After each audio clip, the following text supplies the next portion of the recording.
మత్తయి సువార్త 9వ అధ్యాయము.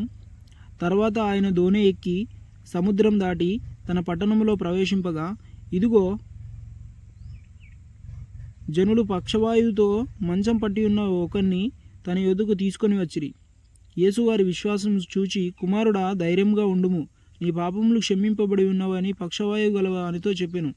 ఇదిగో శాస్త్రులలో కొందరు ఇతడు దేవదూషణ చేయుచున్నాడని తమలో తాము అనుకొనగా, యేసు వారి తలంపులు గ్రహించి, మీరెందుకు మీ హృదయములలో దురాలోచనలు చేయుచున్నారు? నీ పాపములు క్షమింపబడి ఉన్నావని చెప్పుట సులభమా, లేచి నడవమని చెప్పుట సులభమా? ఆయనను పాపములు క్షమించుటకు భూమి మీద మనుష్య కుమారునికి అధికారం కలదని మీరు తెలుసుకొనవలెనని చెప్పి,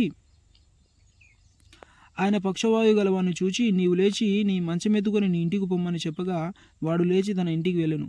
జనులు అది చూచి భయపడి మనుషులకిట్టే అధికారం ఇచ్చిన దేవుని మహిమపరిచిరి. యేసు అక్కడి నుండి వెలుచు సుంకపు మెట్టనొద్ద కూర్చుని ఉన్న మత్తయ్యను ఒక మనుష్యుని చూచి, నన్ను వెంబడించుమని అతనితో చెప్పగా, అతడు లేచి ఆయనను వెంబడించెను. ఇంటిలో భోజనమునకు యేసు కూర్చుని ఉండగా, ఇదిగో సుంకరులను పాపులను అనేకులు వచ్చి ఆయన యొద్దను ఆయన శిష్యుల యొద్దను కూర్చుండిరి.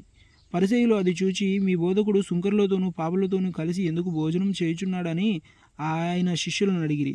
ఆయన ఆ మాట విని, రోగులకి గాని ఆరోగ్యం గల వారికి వైద్యం అక్కర్లేదు కదా, అయితే నేను పాపులను పిలువచ్చితిని కానీ నీతిమంతులను పిలువరాలేదు కనుక కనికరంలో కోరుచున్నాను కానీ బలిని కోరను అని వాక్యభావం ఏమిటో మీరు వెళ్ళి నేర్చుకొనుడని చెప్పెను. అప్పుడు యోహాను శిష్యులు ఆయన యొద్దకు వచ్చి, పరిసయ్యులను మేమును తరచుగా ఉపవాసం చేయుచున్నాము కానీ నీ శిష్యులు ఉపవాసం చేయరు, దీనికి హేతు ఏమని ఆయన అడగగా, యేసు, పెళ్లి కుమారుడు తమతో కూడా నుండు కాలమున పెళ్లి ఇంటి వారు దుఃఖపడగలరా? పెళ్లి కుమారుడు వారి యొద్ద నుండి కొనిపోబడు దినములు వచ్చును, అప్పుడు వారు ఉపవాసం చేతురు. ఎవడును పాత బట్టకు క్రొత్త బట్ట మసికవేయడు, వేసిన ఎడల ఆ మసికి ఆ బట్టను వెలితిపరచును, చినుగు మరీ ఎక్కువగును.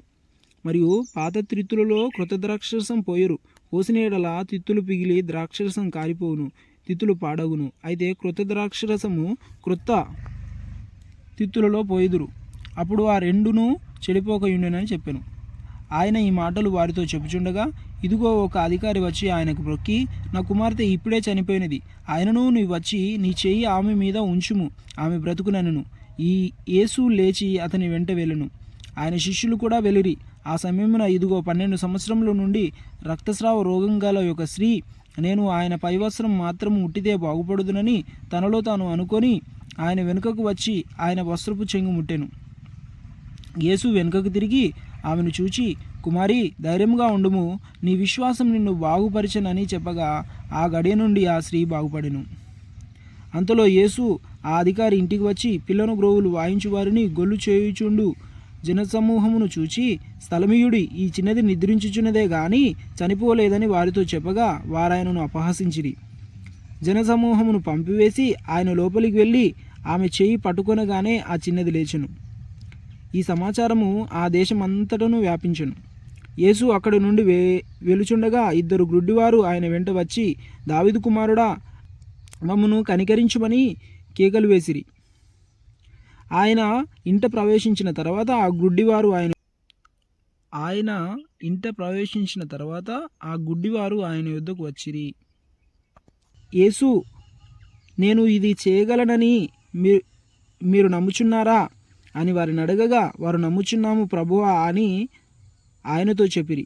అప్పుడు ఆయన వారి కన్నులు ముట్టి, మీ నమ్మిక చొప్పున మీకు కలుగునుగాక అని చెప్పినంతలో వారి కన్నులు తెరవబడెను.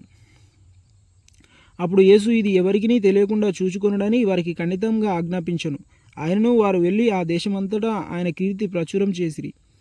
యేసును ఆయన శిష్యులను వెలుచుండగా కొందరు దయ్యం పట్టిన ఒక మూగవాన్ని ఆయన యొద్దకు తీసుకొని వచ్చిరి. దయ్యం వెలగొట్టబడిన తర్వాత ఆ మూగవాడు మాట్లాడగా జనసమూహములు ఆశ్చర్యపడి, ఇజ్రాయేలులో ఇలాగు ఎన్నడూనూ కనబడలేదని చెప్పుకొనిరి. అయితే పరిసయ్యులు, ఇతడు దయ్యముల అధిపతి వలన దయ్యములను వెలగొట్టుచున్నాడని చెప్పిరి. యేసు వారి సమాజ మందిరములలో బోధించుచు, రాజ్యసువార్త ప్రకటించుచు, ప్రతి విధమైన రోగమును ప్రతి విధమైన వ్యాధిని స్వస్థపరచుచు సమస్త పట్టణముల యందును గ్రామముల యందును సంచారం చేసెను. ఆయన సమూహములను చూచి వారు కాపరి లేని గొర్రెల వలె విసిగి చెదిరి ఉన్నందున వారి మీద కనికరపడి,